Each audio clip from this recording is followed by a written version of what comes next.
Hi friends, welcome back to my channel rocking Bunty Babu 143. ఎలా ఉన్నారు? అందరూ బాగున్నారా? నేనైతే బాగున్నాను. ఇప్పుడైతే మనకి రిపబ్లిక్ డే వస్తుంది కదా. అయితే రిపబ్లిక్ డేకి నేను భారతమాతనైతే రెడీ చేసిన అనమాట కుట్టిని. అది మీకు ఎట్లా రెడీ చేసినో ఈ వీడియోలో చూపిస్తున్నా. ఎందుకంటే చాలామందికి కొంచెం హార్డ్గా ఉంటుంది కదా. అంటే దేనివల్ల హార్డ్గా ఉంటుంది అని అంటున్నా అంటే ఇప్పుడు మనది పెద్ద శారీ కదా.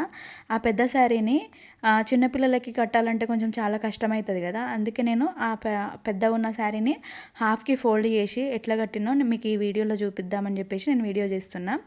ఇది భారత్ మాత నా దగ్గర ఒక శారీ ఉండే అనమాట. ఆ శారీ అయితే మంచిగా కరెక్ట్ సెట్ అవుతుందని చెప్పేసి ఆ శారీ తీసుకున్నా. నేను కుట్టి కోసం బ్లౌజ్ కూడా చిన్నప్పుడే, అంటే హనికి కానీ కుట్టికి కానీ చిన్నప్పుడే బ్లౌజ్ కుట్టించిన వాళ్ళిద్దరికి గోల్డ్ కలర్లో అండ్ రెడ్ కలర్లో అనమాట. ఇక్కడ వాళ్ళకి ఏమేమి కావాలో నేను అన్నీ తీస్తున్నా. ఏంటిది అని అంటే లాంగ్ చైన్ ఒకటి తీసుకున్నా, షార్ట్ ఒకటి తీసుకున్నా, తర్వాత హ్యాండ్స్కి బ్యాండ్స్ తీసుకున్నా, తర్వాత ఇంకా కిరీటం ఒకటి తీసుకున్నా, తర్వాత ఇంకా ఏమేమి కావాలో అవన్నీ తీసేసి అయితే పెట్టేసుకున్నా ఫస్టే. తర్వాత ఇక్కడ నేనైతే మీకు చూపిస్తున్నట్టు వీడియోలో ఫస్ట్ శారీ ఉంది కదా, మనం ఎట్లా తోపుకుంటామో ఫస్ట్ అట్లనే తోపుకోవాలి, కానీ హాఫ్ చేయాలన్నమాట శారీని. ఇప్పుడు మనం ఫస్ట్ కొంతమంది చిన్నగా ఉన్న వాళ్ళము హాఫ్కి ఇట్లా ఫోల్డ్ చేసి మనం ఎట్లా తోపుకుంటామో సేమ్ అట్లనే ఈ శారీని కూడా నేను ఎట్లా ఫస్టే హాఫ్కి ఫోల్డ్ చేసిన చూస్తున్నారు కదా. కొంచెం జారుడు చీర ఎందుకు కట్టట్లేదు అని అంటే అది జారిపోయినట్టు ఉంటుంది. ఈ శారీ అయితే కొంచెం స్టిఫ్గా ఉంటుంది, ఎక్కడిదక్కడ ఫోల్డ్ చేసింది ఎక్కడిదక్కడ ఉండిపోతుంది కదా అని చెప్పేసి నేను స్టిఫ్ శారీ తీసుకున్నాను అనమాట. వైట్లో కొంచెం గోల్డ్ వచ్చి వైట్లో అనమాట. నా దగ్గర బ్లౌజ్ అదే ఉంది కాబట్టి కరెక్ట్ ఇదే సెట్ అవుతుంది కదా అని చెప్పేసి నేను ఇది తీసుకున్నా. ఇంకా టీచర్ వాళ్ళకి కుట్టిని ఇదే వేసుకురమ్మన్నదంట భారత్ మాత లాగా. ఇంకా సరే అని చెప్పేసి ఫస్ట్ అయితే ఫోల్డ్ చేసుకొని, తర్వాత సన్నగా ఉంది కదా, ఇంకా సన్నగా ఉంటే కూడా మనకి పిల్లలు పెద్ద పొడవు లేకున్నా సన్నగా ఉన్నా కానీ కుర్చీలు ఎక్కువ వస్తాయి. ఆ కుర్చీలు కూడా కొంచెం నేను ఎట్లా వేసినా మీకు చూపిస్తా. ఇక్కడైతే ఫోల్డ్ హాఫ్కి చేసిన దాన్ని ఇక్కడ కరెక్ట్గా సెట్ అయ్యేటట్టు మంచిగా కొంగు పాట అయితే తీసుకొని మంచిగా ఫోల్డ్ చేస్తున్నా. కిందికి వచ్చేటట్టు, పైనకి ఇట్లా వచ్చేటట్టు మంచిగా సెట్ చేసుకుంటున్నా. మీరు కూడా ఫోల్డ్ చేసిన దాన్ని మంచిగా మనం ఫోల్డ్ చేస్తే మళ్ళీ మనకు కరెక్ట్ వస్తుంది. చూడండి, నేనైతే ఫోల్డ్ చేసేస్తున్నా. కన్ఫ్యూజ్ ఏం కావద్దు. కాకపోతే మీరు ఒకసారి హాఫ్కి ఫోల్డ్ చేసుకొని మీకు అంత కన్ఫ్యూజ్ అయితే ముందు రోజు ఒకసారి చూసుకోండి మీరు ఎట్లా కట్టినా అని చెప్పేసి. నేను మీకు ఇక్కడ వీడియోలో చూపిస్తున్నా కానీ అయినా ఇంకా కొంతమంది కన్ఫ్యూజ్ ఉంటుంది కదా, హాఫ్ వచ్చిన తర్వాత కొంగుపాటు ఎట్లా వస్తుంది, హాఫ్కి ఫోల్డ్ చేసిన సైడ్ అని అంటే వస్తుంది, మంచిగా వస్తుంది. మనం కరెక్ట్గా ఫోల్డ్ చేసుకుంటే చిన్నగా కుచ్చులు చిన్నగా పెడితే మంచిగా సెట్ అవుతుంది అనమాట. ఇక్కడ కుట్టికైతే పిన్ ఎక్కడిదక్కడ పిన్ కూడా జారిపోకుండా మంచిగా పెట్టిన. ఫస్ట్ బ్యాక్ సైడ్ ఒకటి పెట్టిన, అక్కడ ముందు సైడ్ ఒకటి పెట్టిన, కొంగు పెట్టేస్తున్నా. కొంగు బాగా పెద్దగా తీయలేదు, ఎందుకనంటే దానికి బాగా కిందికి అయిపోయినట్టు అనిపిస్తుంది కదా అని చెప్పేసి కరెక్ట్ ఎక్కడికి ఉండాలో కొంగు అక్కడికే పెట్టేసి దాని తర్వాత ఇక్కడ హాఫ్ తోటే ఉన్నదాన్ని చూడండి. మనము కింద పైన బార్డర్ ఉన్న శారీ తీసుకోవద్దు, పైన నుంచి కిందికి ఒకటే లాగున్న శారీ తీసుకుంటే మనం ఫోల్డ్ చేసినా కానీ మనకి ఏం అంత ఏర్పడదు అనమాట.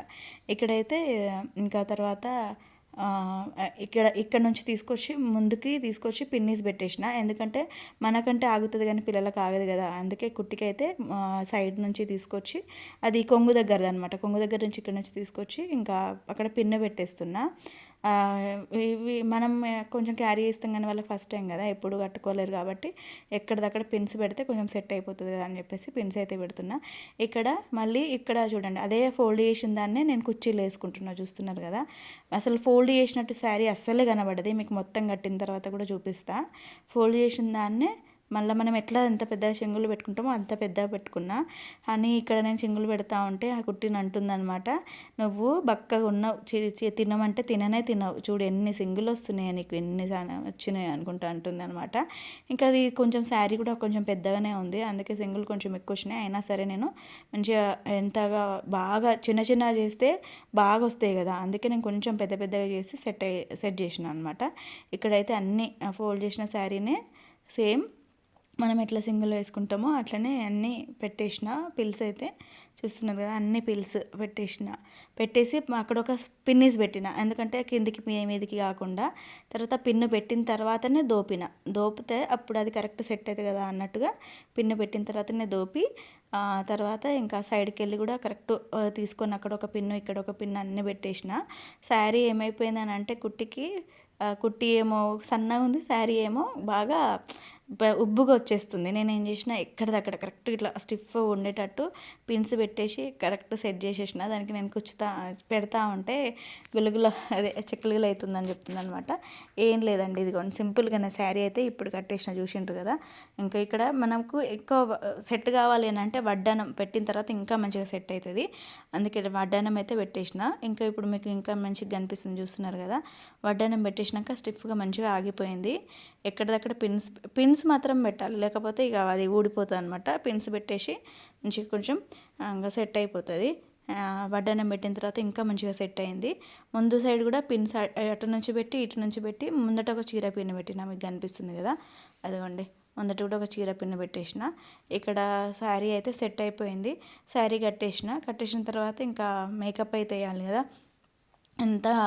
ఎంత కాదనుకున్నా కొంచెం లైట్ మేకప్ వేస్తే మంచిగా ఉంటుంది కదా, ఫేస్ గ్లో అనేది ఉంటుంది. మళ్ళీ ప్రోగ్రామ్ వీళ్ళకు 11-12 వరకు జరుగుతుంది. మార్నింగ్ 8కే వెళ్ళిపోతారు, కానీ ఎంతైనా ప్రోగ్రామ్ అయిపోయే వరకు కొంచెం మంచిగా కనిపించాలి కదా, ఏదైనా ప్రోగ్రామ్ ఉన్నా అని చెప్పేసి లైట్గా మేకప్ వేస్తా అనమాట. ఇక్కడైతే చిన్న చోక్ ఒకటి పెట్టిన, తర్వాత కొంచెం పెద్దది ఒకటి పెట్టిన. హ్యాండ్స్కి గాజులు ఏమి వేయలేదు, అవి ఎలాస్టిక్ రబ్బర్ లాగా ఉన్నాయన్నమాట, రబ్బర్ బ్యాండ్స్ లాగా అవే తీసుకున్నా. 3 కలర్స్ ట్రై కలర్స్ తీసుకొని అవి అయితే హ్యాండ్స్కి అవి పెట్టేసిన. తర్వాత ఇంకా వడ్డానం పెట్టేసిన. ఇంకా లాంగ్ ఒకటి షార్ట్ ఒకటి పెట్టిన తర్వాత ఇక్కడ మేకప్, ఇంకా నేనైతే లాక్మే ఉంది కదా మేకప్ పౌడర్, అది లైట్గా పెడుతున్నా. అక్క ఎందుకు అని అంటే పిల్లలకు నేను చాలా వీడియోస్లో అదే చెప్తా, మరి మళ్ళీ చెప్పాలి కదా, ఎందుకనంటే మీరు అనుకుంటారు ఊకే రెడీ చేస్తుంది అక్కకి ఏం పని లేదు అని. జస్ట్ ఓన్లీ అకేషన్ అప్పుడే, అది కూడా కొంచెం లైట్గా అనమాట. అయితే కొంచెం మంచిగా కనిపిస్తారు వాళ్ళు. డల్గా మనం మామూలుగానే డల్గా పంపిస్తే వాళ్ళు మొత్తం ప్రోగ్రామ్ అయ్యే వరకు ఇంకా ఘోరంగా ఉంటారు. ఇక్కడైతే ఇంకా లైట్గా మేకప్ పౌడర్ వేసేసి తర్వాత పైన ఐ లాషెస్కి పెట్టేస్తున్నా. రెడ్ కలర్ తీసుకున్నాను అనమాట. తీసుకొని తర్వాత ఐలైనర్ కూడా పెడుతున్నా. మీకు ఏందక్క ఎంత పేలిపోయినట్టుంది ఫేసు అని అంటే అస్సలు లేదు. కొంచెం మన లైట్ ఉంటుంది కదా, లైట్ వేసేసరికి ఫోకస్ లైట్ పడి అంత పేలిపోయినట్టు అనిపిస్తుంది, కానీ అంత పౌడర్ ఏం లేదు, లైట్గా ఉంది. కుట్టి ముందే వైట్ ఉంటుంది, అందుకే నేను ఎక్కువ పౌడర్ కూడా పెట్టాను కుట్టికి, కొంచెమే లైట్గా పెట్టిన. తర్వాత ఐలైనర్ కూడా సెట్ చేసి పెట్టేస్తున్నా మంచిగా కరెక్ట్ ఐస్కి కనిపించేటట్టు. తర్వాత కాటుక కూడా పెట్టిన. కాటుక పెట్టకపోతే మళ్ళీ ఇంకా కొంచెం డల్ కొడుతుంది కదా అని కాటుకు కూడా పెట్టేసిన ఇక్కడ. తర్వాత లైట్గా లిప్స్టిక్ తీసుకుంటున్నా. లిప్స్టిక్ కూడా లైట్గా, నేను ఎక్కువ రెడ్ కలర్ లిప్స్టిక్ ఎక్కువ వాడతా, కొంచెం మంచిగా కనిపిస్తుంది కదా అని ఏ కలర్స్ వాడను. లైట్గా లిప్స్టిక్ అప్పుడు ఫేస్ కొంచెం చూడండి మంచిగా గ్లో వచ్చింది కదా ఫేస్కి, ఇంకా మంచిగా కనిపించడానికి కొంచెం లైట్గా లిప్స్టిక్ పెట్టేసిన తర్వాత ఇంకా టిక్లీ లేకపోతే ఇంకా మనం అయితే అందరం బొట్టు పెట్టుకుంటాం కదా, బొట్టు లేకపోతే ఇంకా ఫేస్ ఎట్లుంటుంది తెలిసిందే కదా. అందుకే ఒక స్టోన్ టిక్లీ, కొంచెం ఫేస్కి స్టోన్ టిక్లీ లాగా ఒకటి తీసుకొని అది పెట్టిన తర్వాత అయితే ఇంకా కుంకుమ కూడా పెట్టిన అనమాట. ఇక్కడైతే కుట్టికి కమ్మలు వేరే పెట్టు మమ్మీ అని అన్నది, అందుకే కొంచెం బుట్ట కమ్మలు తీసుకొని బుట్ట కమ్మలు పెడుతున్నా. మంచిగా ఫస్ట్ ఫేస్ ఇప్పుడు పెట్టకముందు కొంచెం చిన్నగా ఏం పెట్టినట్టు అనిపించింది, కానీ ఇప్పుడు పెట్టినాక చూడండి ఫేస్ మంచిగా కనిపిస్తుంది. బుట్ట కమ్మలు పెట్టేసిన తర్వాత జడ మరీ ఎక్కువ హెవీగా మొత్తం అల్లి ఇట్లా ఏం చేయలేదు, జస్ట్ ఓన్లీ బ్యాక్ సైడు పైనుంచి ఒక 3 స్టెప్ జడేసిన అనమాట. కింద హెయిర్ స్లీవ్ చేసేసిన, మంచిగా కనిపిస్తుంది కదా అని చెప్పేసి. ఇదిగోండి కుట్టి ఫేస్ ఇప్పుడు ఎంత మంచిగా అనిపిస్తుందో. తర్వాత ఇదిగోండి బొట్టే పెట్టేస్తున్నా. స్టోన్ టిక్లీ ఒకటి తీసుకున్నాను అనమాట. నాకైతే ఇక రెడీ చేయడం అంటే బాగా ఇష్టం అని మీకు చాలా వీడియోస్లో అయితే చెప్పినా కదా. ఇంకా ఈసారి ఇట్లా అయితే రెడీ చేసిన కుట్టిని, మంచిగా అనిపించింది. తర్వాత నేనైతే అన్ని టిక్లీ ఎంత పెట్టినా కానీ కుంకుమ పెట్టంది అసలే ఊరుకోను. నాకు అసలు కుంకుమ లేకపోతే అసలు అది రెడీ చేసినట్టే అనిపించేది. లైట్గా కుంకుమ పెట్టిన తర్వాత ఇంకా ఇక్కడైతే కిరీటం పెడతా ఉంటే చూడండి, మెల్లగా పెట్టు మమ్మీ హెయిర్స్ ఖరాబ్ అవుతాయి అని చెప్తుంది. ఏం కాదు నువ్వు టెన్షన్ పడక, నాకంటే ఎక్కువ నువ్వే పడుతున్నావు అని చెప్పి అంటున్నా. కిరీటం పెట్టేసాను. నీకు ఒకవేళ పడిపోయినట్టు అనిపిస్తే కిరీటం కూడా మెల్లగా తీసి పెట్టుకో అని చెప్తున్నా అనమాట. ఇదిగోండి ఇక్కడ ఇది కిరీటం కొనుక్కొచ్చిన, ఎంతో పడింది అప్పుడు. ఈ తర్వాత ఇది పెట్టనీకి ఇట్లా సైడ్ నుంచి అంటే వద్దులే మమ్మీ వద్దు ఇట్లనే ఉండని అని చెప్పేసింది అనమాట. సరేలే నేను కూడా శారీ అంత కనబడదు కదా అని నేను వదిలేసిన. తర్వాత చూడండి ఇక ఓవరాల్గా కుట్టినైతే మొత్తం భారత్ మాత లాగా ఇదిగోండి కనిపిస్తుంది కదా మీకు, మొత్తంకి అయితే రెడీ చేసేసిన అనమాట. ఇంకా ఇటు సైడ్ మీకు నిల్చోబెట్టి చూపిస్తా చూడండి కుట్టిన ఎంత బాగుందో. మొత్తానికైతే కుట్టిని పైనుంచి కిందికి ఒకసారి చూపిస్తే మీకు ఎట్లా రెడీ అయిందో, చీర ఎట్లా సెట్ అయిందో కూడా మీకు తెలుస్తుంది. ఇంకా ఫ్లాగ్ ఇచ్చి అయితే ఇవ్వండి మీకు మొత్తం చూపిస్తున్నా. కింద కొంచెం కుర్చీలు అటు ఇటు అవుతున్నాయని కొంచెం చిన్న పిన్నీస్ ఒకటి పెట్టిన. మొత్తానికైతే కుట్టి భారత్ మాత లాగా ఇట్లా రెడీ అయిందనమాట. ఎట్లుందో కమెంట్ చేయండి ఓకేనా ఫ్రెండ్స్. ఇదే అనమాట వీడియో వచ్చేసి. మీకు కనుక నా వీడియో నచ్చితే లైక్ చేయండి ఓకే ఫ్రెండ్స్. బాయ్.